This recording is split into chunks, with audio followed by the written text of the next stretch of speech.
30-40. Two best friends, one woman who rewrites both their lives. Years later, they meet across a net at a tiny tournament, and every single point hides a secret. Who does she really love, and who actually wins? The movie begins in 2006 on the junior tennis circuit. Art Donaldson and Patrick Swayze are best friends and doubles partners. The crowd calls them fire and ice. They have shared a boarding school room since they were 12 years old. Then a girl walks onto the court and stops the whole room. Her name is Tashi Duncan, the most talked about junior in the country. She wins her final without a shred of mercy. So both boys are instantly, hopelessly curious. Patrick talks about her like she is a force of nature. He says she is in another league entirely. But Art just watches from the side, quiet, already caught in a way he cannot explain yet. That night, they meet Tashi at a party. She is sharp, funny, and 10 steps ahead of both of them. She looks at the two friends and asks which one is fire and which one is ice. Neither of them can quite keep up. Her father pulls her away for photos, and she slips off. Patrick wants to leave, but Art wants to wait, so they stay, and Tashi comes back and finds them still hanging around. She takes both boys down to the beach. Now listen to what she tells them about tennis, because it explains everything that follows. It is actually. For about 15 seconds, we understood each other completely. So did everyone watching. We were in love. Tennis, she says, is a relationship. For about 15 seconds, you understand another person completely, like you are in love or like you do not exist. That is the feeling she is chasing. Both boys realize she plays a different game than they do. Then both of them ask for her number at the same time. Tashi laughs and sets a price. She will give her number to whichever one wins their junior final tomorrow. So the match is suddenly about far more than a trophy. Later, she comes up to their hotel room. The two friends have talked about her all night. Now she is actually here, and the air in that little room gets charged fast. She teases them about being like brothers, about growing up in the same bunk beds. They trade old, embarrassing stories. But under the jokes, both boys are waiting to see which way she will lean. The night gets tangled. 3 people, 1 bed, and a line between them that keeps blurring and moving. Watch how Tashi decides to leave it.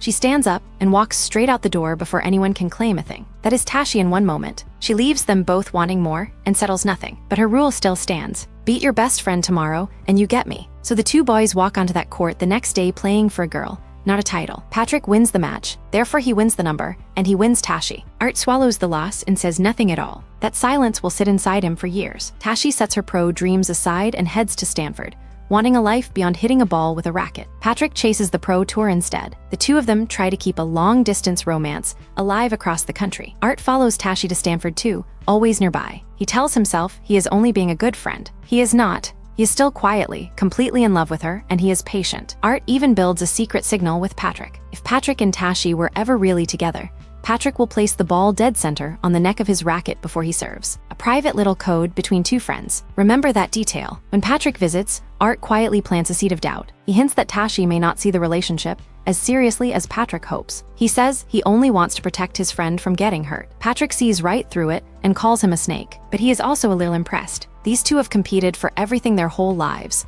and now they are competing for her. That same trip, Tashi tells Patrick the hard truth about his tennis. He coasts on raw talent. He tanks the moment things get difficult. She sees a champion in him, and it drives her crazy that he wastes it. And he started tanking in the third set. When were you going to tell me about Art? So she offers to fix his game for free. But Patrick does not want a coach. He wants a girlfriend, not a boss standing over him. And that is exactly where the two of them break. The argument turns brutal fast. She calls him a child. He calls her a fan club president. Watch the exact moment it all snaps. I'm not some fucking lapdog who's going to sit around and let you punish me. Well, maybe you need someone like that. Someone who's going to hop on board and be Mr. Time. Yeah, a member of the fan club. She walks out and skips his match entirely. Just like that, Tashi and Patrick are finished. The great romance of the junior circuit is over, and neither one will say sorry. Meanwhile, Tashi is the clear future of the whole sport. Everyone can already picture the titles, the campaigns, the foundation. She is one of those players who only comes along once. She plays a college match, fast and flawless, at the very top of her powers. Then one single step lands wrong. Now watch, because this is the second that changes 3 lives.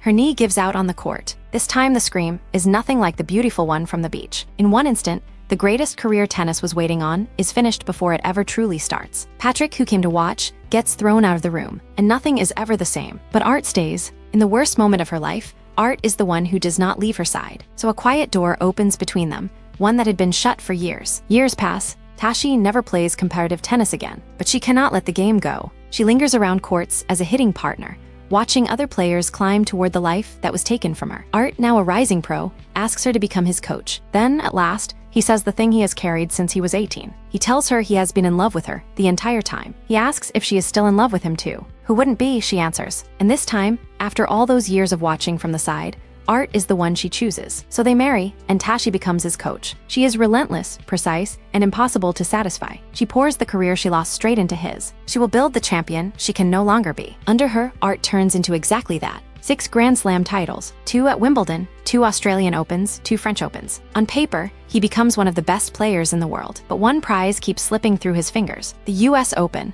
the final piece he needs to complete the career Grand Slam. Becomes the thing that defines what is missing. Can't see right now. If I try, you'll think I'm the worst friend in the world. Now in the present day, Art is slumping badly. He loses to a teenager and stands frozen on court, smashing his racket in frustration. His confidence has drained completely away right before the Open. Back at the hotel, the cracks in the marriage show. Tashi runs his whole career like a project she cannot afford to lose. And Art is quietly exhausted, dreaming of a normal life with their daughter Lily. So Tashi asks him the one question underneath all of it. She asks what he actually wants to be. Watch how long it takes him to answer her.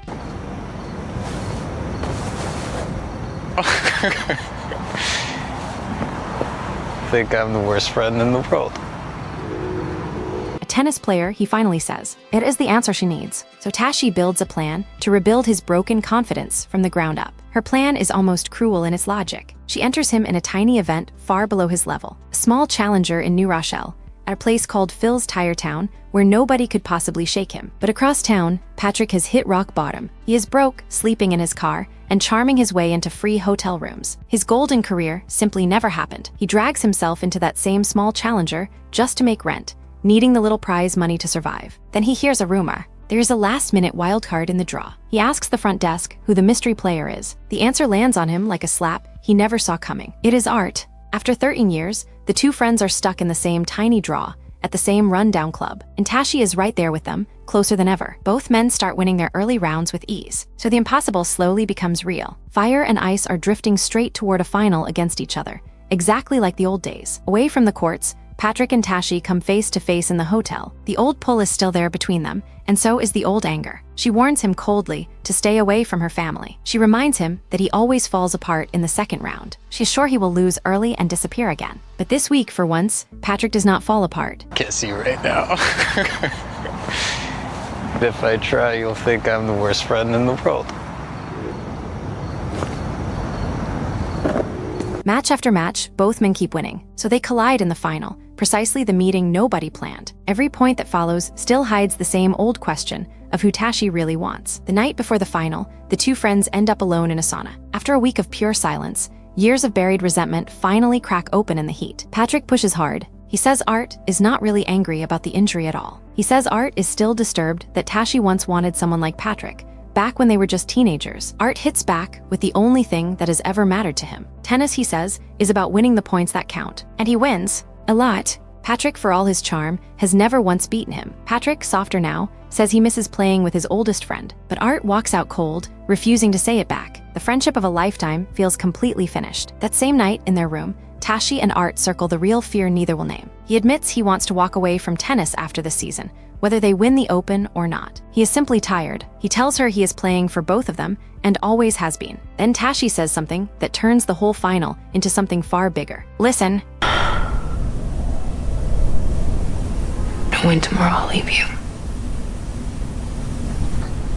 I'm serious, does that help you? I'm serious, does that help you?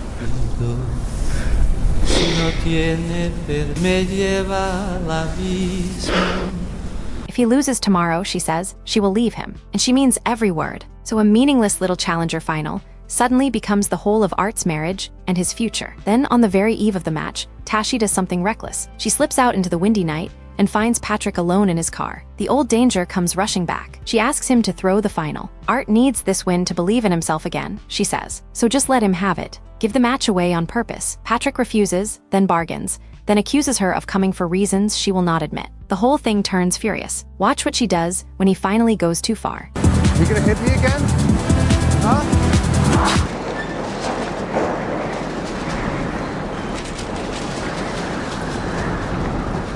The night ends tangled and raw, with absolutely nothing settled between them. Nobody watching, and nobody in that car knows what Patrick will actually do tomorrow. Not even Patrick. So we reach the final. Wind whipping the court, a shabby little stadium, and everything unspoken between three people packed into one match. It goes the full distance, point for brutal point, and the old question hangs over all of it. It comes down to the last, tightest points of a final set tiebreak. Then, at the baseline, Patrick slowly sets the ball dead center on the neck of his racket. The secret signal. Now watch Art's face.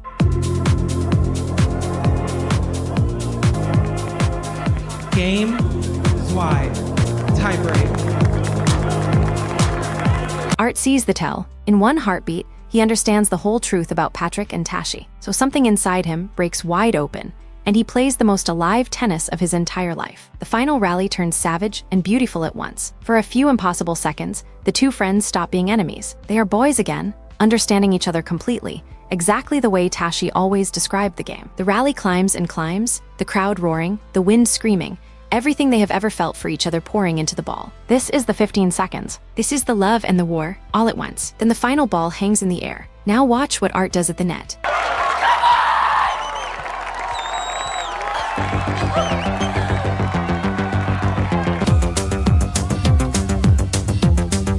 Art leaps clean over the net and grabs Patrick in a crushing embrace, both of them laughing like the 12-year-olds they used to be. High above them, Tashi is on her feet, finally screaming the scream she has chased her entire life. And then the screen cuts to black before we are ever told the score. So here is the real match, the one that never ends. After 13 years, one broken knee and one marriage, who did Tashi truly love, Art or Patrick? And in that final embrace, who actually won? Tell me who you think took the point below.